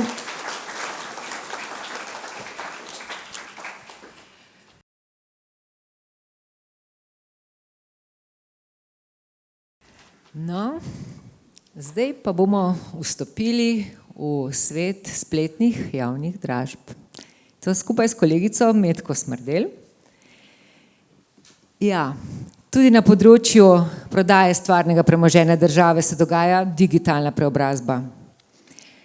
Skupaj z Metko bomo lahko pokukali v celoten postopek spletne javne dražbe, od prijave do uspešnega nakupa. In Metka brez sramu in brez zadržkov predstavlja tudi izzive, s katerimi smo se srečevali ob uvedbi spletnih javnih dražb, ker je, kot je že vse skozi poudarjeno, nit, ki povezuje pot do uspešnega ravnanja s stvarnim premoženjem države v iskanju ključnih prednosti, ki jih je spletna javna dražba prinesla v primerjavi z klasičnimi javnimi dražbami. Metka, izvoli. Lepo pozdravljeni še z moje strani. Torej, moje ime je Metka Smrdelj in ena izmed nalog na Ministrstvu za javno upravo je tudi predsedovanje komisiji, ki vodi postopke prodaj in oddaj premičnin in nepremičnin, ki so v lasti Republike Slovenije in v upravljanju Ministrstva za javno upravo. Danes bi vam na kratko povedala, malce predstavila naše delo. Novost, ki smo jo uvedli pred približno leto in pol nazaj, ključne prednosti, ki jih zaznavamo pri spletni javni dražbi, izzive, s katerimi smo se srečevali, pa mogoče še en kratek pogled v prihodnost. Zdaj, če se mogoče sprašujete, zakaj Ministrstvo za javno upravo sploh prodaja svoje premoženje, a ne? Že Zakon o stvarnem premoženju države in samoupravnih lokalnih skupnosti določa, da stvarno premoženje, ki ga noben upravljalec trajno ne potrebuje za upravljanje svojih nalog, se bodisi proda, bodisi odda, bodisi na nek drug način zagotovi njegova učinkovita raba. Na seznamu Ministrstva za javno upravo za prodajo se največkrat znajdejo poslovni prostori, stanovanja, stanovanjske hiše, počitniške enote, ki so locirane v Sloveniji, pa v glavnem tudi na Hrvaškem, stavbna zemljišča, pa tudi premičnine. Načini, kako to prodajamo, so trije, določa jih že zakon. Se pravi, 3 metode. Prva metoda je javna dražba, druga metoda javno zbiranje ponudb in tretja metoda neposredne pogodbe. Zakon že sedaj dopušča možnost, da se prvi 2 izvedeta na elektronski način. Mi to seveda s pridom izkoriščamo in smo se lotili prehoda, se pravi javne dražbe, na nek spletni način. Danes bi se osredotočila torej predvsem na javno dražbo. Zgodovina javnih dražb sega zelo daleč nazaj, in sicer že v antične čase. In tako kot so se družbene, gospodarske in tehnološke spremembe v bistvu dogajale, tako se je ves čas sproti spreminjala tudi javna dražba in ni čudno, da so se danes v bistvu vse javne dražbe preselile na splet. Ampak vse skozi je pa cilj javne dražbe vedno enak, a ne, z draženjem doseči čim višjo ceno za nek predmet prodaje. Na Ministrstvu za javno upravo, kot ste verjetno slišali včeraj, pa tudi danes, res stremimo k temu, a ne, da digitalna orodja izkoristimo v svoj prid za dosego naših ciljev. In eden glavnih ciljev je, da smo pri ravnanju s stvarnim premoženjem še bolj učinkoviti, kot smo bili doslej. Zato smo se odločili na ministrstvu, da zaenkrat na splet preselimo torej javno dražbo. Na kratko bi vam povedala, kako poteka spletna javna dražba. V grobem so 3 koraki na strani organizatorja spletne javne dražbe, to smo v našem primeru na ministrstvu, a ne, Ministrstvo za javno upravo. 3 glavni koraki so pa na strani dražitelja, torej tistega, ki se na dražbo prijavlja. Torej, če gremo najprej na korake na strani organizatorja, ko imamo na Ministrstvu za javno upravo torej podpisan razpis spletne javne dražbe strani predstojnika, v našem primeru gospoda ministra, kreiramo novo spletno javno dražbo na portalu mju.edrazbe.si. Tam vnesemo vse podatke, ki so pomembne za samo spletno javno dražbo, torej kaj je predmet prodaje, kakšna je izklicna cena, kakšna je varščina, kakšni so roki, priložimo fotografije, priložimo seveda tudi podpisan razpis in spletno javno dražbo objavimo. S tistim trenutkom se odprejo prijave na spletno javno dražbo in drugi korak na strani ministrstva je, da te prijave pregleda in jih potrdi. Torej, če so pravočasne, če so popolne, če dražitelj seveda izpolnjuje vse, bi rekla, zahteve iz razpisa. Potem je pa v bistvu zadnji korak, bi rekla, Ministrstva za javno upravo samo še uvoz poročila, kjer je zelo jasno navedeno, kdo je dražil, kakšne so bile ponudbe, do sekunde, v bistvu natančno imamo podatke, kdo je oddal kdaj kakšno ponudbo. Torej, samo za zanimivost, ta aktivna faza spletne javne dražbe, ko v bistvu poteka draženje, aktivnost organizatorja sploh ni potrebna, vse poteka avtomatsko. Koraki na strani dražitelja, se pravi, predhodno se mora dražitelj registrirati na portalu mju.edražbe.si, izpolniti prijavni obrazec, priložiti obvezne priloge. Res stremimo k temu, da je ta prijavni postopek zelo enostaven in potem je vse, kar mora storiti, je seveda počakati, da je prijava potrjena, potem pa vse, kar mora storiti, je, da na datum in uro spletne javne dražbe zopet pride na ta spletni naslov in prične z draženjem. Tako da v bistvu so zelo, bi rekla, enostavni ti koraki na obeh straneh. Zdaj, na Ministrstvu za javno upravo smo prvi 2 spletni javni dražbi izvedli 31.5.2023, do danes že nekje 30. Mogoče samo tako za občutek, da je seštevek prilivov iz naslova spletnih javnih dražb, pa ne, tukaj ne upoštevam seveda javna zbiranja ponudb in ostalo metodo, od uvedbe do danes nekje 1,5 milijona. Zdaj pa tako, na Direktoratu za stvarno premoženje smo zelo praktični. Torej, če smo si pomagali s tem digitalnim orodjem, a ne, želimo številkami preveriti, a smo bili pri tem uspešni, ne, in ali res smo kaj doprinesli k učinkovitosti ravnanja s stvarnim premoženjem. Zato sem pripravila eno primerjavo in sicer v prvem grafikonu so prikazane uspešne javne dražbe MJU, izvedene na klasičen način. Za obdobje, sem vzela obdobje po epidemiji, tam leto 2021 do danes. Zakaj to obdobje? V času epidemije praktično javnih dražb nismo razpisovali zaradi v bistvu prepovedi združevanja, tako da so se javne dražbe nekje, zopet bi rekla, začele razpisovati tam nekje v drugi polovici leta 2021. Kaj lahko vidimo? Na grafu so prikazani posamezni prodajni postopki posameznih nepremičnin. Za vijolično barvo so označeni stolpci, ki prikazujejo izklicno ceno, torej štartno ceno pri objavi javne dražbe, z rdečo pa dosežena cena, torej ob zaključku javne dražbe.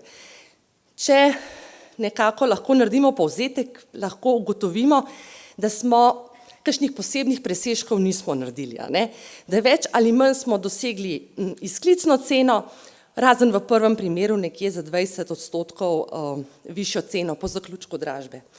Čisto drugačni rezultati pa boste videli so pa zdajle, ko je v bistvu grafikon dražb Ministrstva za javno upravo, ki so bile izvedene na spletni način. Se pravi, logika je ista, isto obdobje, vijolični stolpci predstavljajo izklicne cene in rdeči dosežene cene. Lahko vidimo, da praktično brez izjeme smo dosegli ogromne presežke, brez izjeme v nekaterih primerih več kot 100%.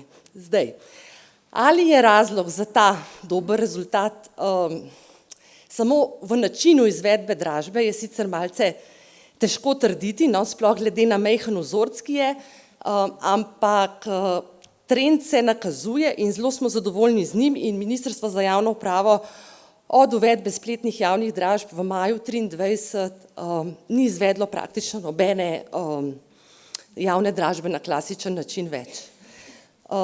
Tako da smo s tem trendom res zelo zadovoljni. Ključne prednosti, ki jih zaznavamo pri spletnih javnih dražbah. Prva je večja dostopnost. Dražitelji se praktično lahko prijavijo od koderkoli, kjerkoli so, kjer imajo dostop do interneta, tudi preko mobilnih telefonov, lahko so v tujini. Tako da to pomeni večja konkurenčnost med dražitelji in posledično lahko to privede do boljših prodajnih rezultatov. Druga ključna prednost, ki jo zaznavamo, je to v bistvu prihranek časa in stroškov.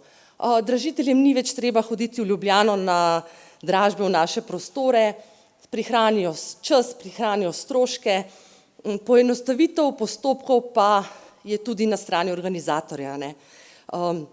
Postopek v bistvu dražbe je zdaj veliko bolj enostaven tudi za nas. Tretja ključna prednost je transparentnost. Vse ponudbe dane strani dražiteljev so sledljive, vidne. Ena izmed ključnih prednosti, ki jo jaz vidim, je tudi ta, da v bistvu javnost lahko sledi javnim dražbam v realnem času na spletu. Tako da je v bistvu ta javnost dražb še po mojem mnenju še povečana. In zadnja je anonimnost. Dražitelji po potrjeni prijavi prejmejo enolično identifikacijsko številko, se pravi sestavljeno iz številk in črk, in z njo nastopajo ves čas v času draženja. Tako da v bistvu, ko se dražba odvija, še komisija sama ne ve, kdo od dražiteljev daje ponudbe, niti med seboj. Ne vejo ne o imenih, kdo sodeluje, to se v bistvu šele po zaključku postopka, bi rekla, razodane. To v bistvu pripomore k temu, da smo praktično onemogočili kakršnokoli usklajeno dogovarjanje ali pa usklajeno ravnanje med dražitelji. Tudi to prispeva, menimo, k boljšim prodajnim rezultatom. Zdaj, to so bile ključne prednosti, ki smo jih zaznavali. Seveda smo se pa soočili pri uvedbi z različnimi izzivi. Imeli smo številne pomisleke. Prvi je bil ta, ali je razširjenost nekih vsaj osnovnih digitalnih veščin že dovoljšna, da preidemo v celoti na splet. To pomeni, da kakšen drug način prijave na spletno javno dražbo ni več mogoč. Bali smo se, da bomo v bistvu za določen krog ljudi zaprli sodelovanje. Zdaj, kaj se je izkazalo v praksi? Prvič, prijavni postopek je zelo enostaven, zelo intuitivno te vodi skozi postopek, sistem. Drugič, ves čas, ko si v bistvu na tem portalu, je v spodnjem desnem kotu tako imenovani help desk, to pomeni 8 ur dnevno non-stop je na voljo online kontakt v živo, kar pomeni, da tehnična podpora nudi vso podporo možno komorkoli, ki bi imel kakšen zaplet v zvezi s prijavo. Tako da to, če pa nič od tega ne pomaga, ima pa dražitelj še vedno opcijo, da nekoga pooblasti, da zanj draži v samem postopku, a ne. Tako da na vprašanje, kaj se je izkazalo v praksi, zaenkrat nismo zaznali primera, ko nekdo ne bi sodeloval na dražbi, zato ker bi se mu zdel, da je postopek prekompliciran oziroma da ga ne zmore, a ne. Saj do nas ta informacija ni prišla. Drug pomislek, ki smo ga imeli, so bile pa morebitne tehnične težave, joj, kaj se zgodi, če pride do težav ravno med samo dražbo, a ne. Zdaj, vkolikor je razlog za težave če je razlog za težavo slaba internetna povezava dražitelja, je to pač njegovo tveganje, a ne. Vkolikor bi prišle težave s strani organizatorja, kakšne težave, take ali drugačne, imamo možnost ustavitve postopka, a ne, vse do sklenitve prodajne pogodbe, tako da v bistvu to se nam še ni zgodilo, no. Imeli pa smo en primer, ko je dražitelj se uspešno prijavil, prijava je bila potrjena, ko pa se je pričela javna dražba, je pa vstopil na portal z nekim izrazito zastarelo verzijo brskalnika Safari, ki pač in je bilo draženje popolnoma onemogočeno, no. Zdaj dražitelji dobijo ob sami prijavi tudi zelo eksplicitna navodila, kaj potrebujejo za sodelovanje, tako da po pogovoru smo prišli do tega, da si ni prebral natančno navodilno. Tako da drugih tehničnih težav pa nismo zaznali. Vizija za prihodnost, se pravi, bi rekla, osnovno vodilo naše je aplikacijo oziroma ta portal narediti oziroma omogočiti uporabnikom res prijazno, enostavno izkušnjo. S tem, ko bo izkušnja enostavna, ko bo postopek prijave in sodelovanja enostaven, menimo, da se bo tudi konkurenca dražiteljev večala, s tem pa bomo dosegli tudi naš primarni cilj, kar je v bistvu čim višje prodajne rezultate, a ne, ker vendarle konkuriramo na trgu nepremičnin z vsem ostalim zasebnim sektorjem, a ne, za kupce. Torej v neki srednjeročni prihodnosti pa načrtujemo na splet preseliti tudi metodo prodaje, a ne, ki sem jo že prej omenila, to je javno zbiranje ponudb. Zaenkrat hvala. Majčkeno bolj praktični prikaz pa bova zdajle s Petro še v nadaljevanju prikazali, zaenkrat pa hvala lepa.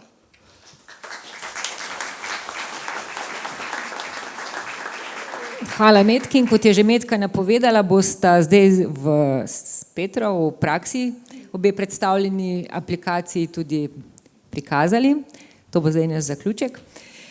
In dajte, no, pokažite, kako poteka en življenjski cikel določene nepremičnine v informacijskem sistemu Gospodar in kako se bolj ta nepremičnina proda z metodo spletne javne dražbe. Na vas pa apeliram še, če imate kakšna dodatna vprašanja o predstavljenem, da se zunaj na stojnici ustavite, kaj poprašate, ker kolegice oziroma tamle imamo še pomočnice, vam bojo z veseljem odgovorile na vaša vprašanja.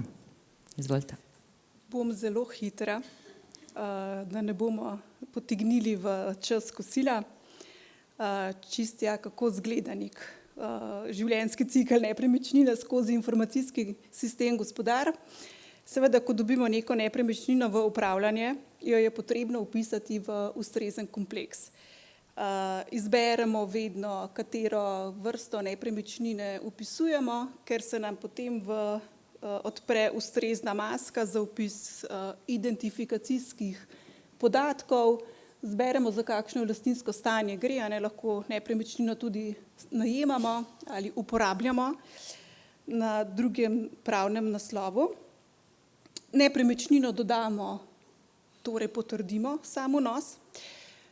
In ko jo dodamo, uredimo njene podatke. Določeni podatki pridejo iz matičnih evidenc, torej zemljiška knjiga, Geodetska uprava Republike Slovenije, določene podatke pa moramo vnesti sami, na primer med osnovnimi podatki je to tale v bistvu številka zadeve iz dokumentnega sistema. Zdaj, ker smo rekli, da bomo pokazali naprej, kako se bo nepremičnina prodajala, informacijski sistem omogoča že sedaj oddajo napovedi o sklenitvi pravnega posla razpolaganja. S klikom na tisti gumb, ki je označeno, se nam napoved sama kreira, preverimo vseeno podatki, če so pravilni v napovedi, če niso, jih popravimo pri sami nepremičnini v kompleksu, ne v napovedi, in napoved oddamo v pregled in potrditev v skladu z določili uredbe, ker nekje mora najprej podpisati oziroma potrditi napoved predstojnik javnega zavoda, recimo vzamem ta primer, in potem še resorno ministrstvo, oziroma na ministrstvih je to samo predstojnik ministrstva ali pooblaščena oseba. In ko se napoved vnese, potrdi, se samodejno bo vnesla v letni načrt, skupni letni načrt. Tam mora biti objavljeno vsaj 15 dni, tako imenovani interni trg, da drugi upravljavci preverijo, ali bi to nepremičnino potrebovali za svoje potrebe, za svoje delovne procese. Potem lahko pripravimo razpis spletne javne dražbe, potem sama spletna javna dražba poteka, bo Metka pokazala. Postopek sklenitve pogodbe, to vse poteka zunaj informacijskih sistemov in enega in drugega. Ko pa res sklenemo to pogodbo, nepremičnino prodamo, pa ne smemo pozabiti, da jo potem tudi iz gospodarja izbrišemo in hkrati tudi ne pozabite na izbris upravljavca v katastru nepremičnin. Toliko na hitro, zdaj pa še spletna javna dražba. Metka, izvoli. Hvala še enkrat. Lep pozdrav ponovno. Takole izgleda naslovna maska na portalu mju.edražbe.si. To je pogled administratorja, torej to je recimo moj pogled, ko vnašam spletno javno dražbo, ne torej dražiteljev. Vidimo, da imamo več zavihkov. Da vnesemo novo spletno javno dražbo, kliknemo na zavihek nov osnutek. Ko kliknemo na ta zavihek, se nam odpre dodatnih 5 zavihkov, v katerih vnesemo vse podatke o spletni javni dražbi. Številka zadeve, leto zadeve, podatki o prodaji, torej to je datum, ura, koliko časa bo trajala tudi spletna javna dražba. Morda samo tako kot zanimivost, mi smo nekako ugotovili, da je najbolj optimalen čas nekje od 20 do 30 minut. Se pravi, to vse določimo. Podatki v predmetu, zemljiškoknjižni podatki, GURS-ovi podatki, kje se nepremičnina nahaja, nadstropje, lokacija, naslov, podatki o ogledu, na koga se lahko obrnejo, vse te podatke vnesemo notri. Pod priloge priložimo sam razpis podpisan, pa potem tudi fotografije, tako da je, če je le možno, čim bolj nazorne in čim več njih. Kot zadnji zavihek pa vnesemo še podatke o ceni in varščini. Tako da, ko vse to izpolnimo, kliknemo spodaj desno na gumb objavi in spletna javna dražba je objavljena. Dražitelji jo na portalu vidijo približno takole. Zraven je fotografija, osnovne informacije, s klikom na ta del se odprejo seveda natančnejše informacije o sami spletni javni dražbi. Vkolikor se odloči, da bi dražitelj na tej konkretni recimo dražbi sodeloval, klikne gumbek prijava in potem nadaljuje s svojo prijavo. Ko se enkrat dražba začne, je približno takle pogled, to je spet zopet pogled administratorja, torej nas kot komisije, nizajo se ponudbe, v levem stolpcu lahko vidite ta enolični identifikacijski znak, ki ga vsak dražitelj pridobi, se pravi ni imena in priimkov, tudi komisija tega ne vidi, kot sem že prej povedala, in dražitelji med seboj tudi ne. Se pravi, vsak dobi ta, bi rekla, kodo, izpiše se njegova ponudba, ki jo je oddal, datum in ura ponudbe in potem se seveda te ponudbe nizajo do najvišje. Mogoče kot zanimivo še to, sistem je nastavljen tako, da vkolikor je ponudba oddana zadnji 2 minuti dražbe, se dražba podaljša za 2 minuti. Izogniti smo se želeli, bi rekla, temu, da na dražbi zmaga tisti, ki v zadnji sekundi najhitrejše klika. Tako da v bistvu, vkolikor je ponudba dana zadnje 2 minuti, se dražba podaljša za 2 minuti in vsi konkurenti lahko v miru razmislijo, ali bodo nadaljevali z draženjem ali ne. Če še bolj poenostaven, torej 2 minuti mora biti dražba brez ponudb, da se zaključi. Na ta način smo v bistvu želeli doseči najvišje vrednosti, ne pa to, da zmaga tisti, ki najhitrejše klika. Se pravi, ko se dražba zaključi, sistem oblikuje avtomatično poročilo. Da vidimo, če bo šlo. Aha, ne bo šlo. Skratka, poročilo o poteku spletne javne dražbe z navedbo vseh ponudb, tukaj se pa seveda že izpišejo tudi imena in priimki, a ne, dražitelji, njihove vse ponujene cene, datum in čas in potem na koncu tudi tisti, ki je najugodnejši, a ne, se izpiše. Mi potem to poročilo zavedemo v informacijski sistem Krpan kot dokument, uvozimo iz portala e-dražbe, ga uvozimo in potem uvozimo tudi vse prijave z vsemi priponkami. To sistem zelo tako elegantno omogoča, vse v Krpan, ne, tudi zato, da je morebitna revizijska sled, če bi kdo pregledoval tudi delovanje komisije, ne, pravilnost potrjevanja in tako dalje. Tako da vse to vnesemo v informacijski sistem Krpan, potem moramo pa pripraviti kot komisija še zapisnik z vsemi tistimi elementi, ki jih zakon zahteva kot zapisnik o izvedeni javni dražbi. Tako, potem pa v bistvu sledijo samo še nadaljne aktivnosti, kot so sklenitev pogodbe in izbris iz gospodarja. To so te neke končna dejanja, ki jih se velikokrat spregleda, ne, tako da mislim, da je to.